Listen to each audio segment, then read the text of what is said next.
Acts 25. Now when Festus was come into the province, after 3 days he ascended from Caesarea to Jerusalem. Then the high priest and the chief of the Jews informed him against Paul, and besought him, and desired favor against him, that he would send for him to Jerusalem, laying wait in the way to kill him. But Festus answered that Paul should be kept at Caesarea, and that he himself would depart shortly thither. "Let them therefore," said he, "which among you are able, go down with me, and accuse this man, if there be any wickedness in him." And when he had tarried among them more than 10 days, he went down unto Caesarea, and the next day, sitting on the judgment seat, commanded Paul to be brought. And when he was come, the Jews which came down from Jerusalem stood round about, and laid many and grievous complaints against Paul, which they could not prove. While he answered for himself, "Neither against the law of the Jews, neither against the temple, nor yet against Caesar have I offended anything at all." But Festus, willing to do the Jews a pleasure, answered Paul and said, "Wilt thou go up to Jerusalem, and there be judged of these things before me?" Then said Paul, "I stand at Caesar's judgment seat, where I ought to be judged. To the Jews have I done no wrong, as thou very well knowest. For if I be an offender, or have committed anything worthy of death, I refuse not to die. But if there be none of these things whereof these accuse me, no man may deliver me unto them. I appeal unto Caesar."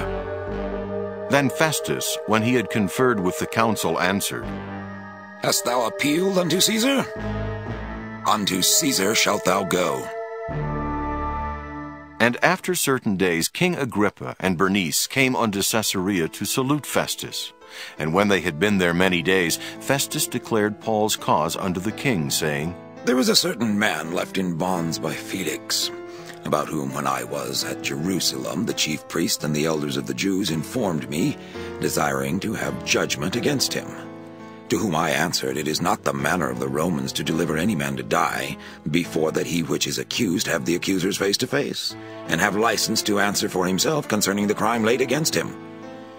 Therefore when they were come hither without any delay, on the morrow I sat on the judgment seat, and commanded the man to be brought forth. Against whom when the accusers stood up, they brought none accusation of such things as I supposed, but had certain questions against him, of their own superstition, and of one Jesus, which was dead, whom Paul affirmed to be alive. And because I doubted of such manner of questions, I asked him whether he would go to Jerusalem, and there be judged of these matters. But when Paul had appealed to be reserved unto the hearing of Augustus, I commanded him to be kept till I might send him to Caesar." Then Agrippa said unto Festus, "I would also hear the man myself." "Tomorrow," said he, "thou shalt hear him." And on the morrow, when Agrippa was come, and Bernice with great pomp, and was entered into the place of hearing with the chief captains and principal men of the city, at Festus' commandment Paul was brought forth. And Festus said, "King Agrippa, and all men which are here present with us, ye see this man, about whom all the multitude of the Jews have dealt with me, both at Jerusalem and also here, crying that he ought not to live any longer.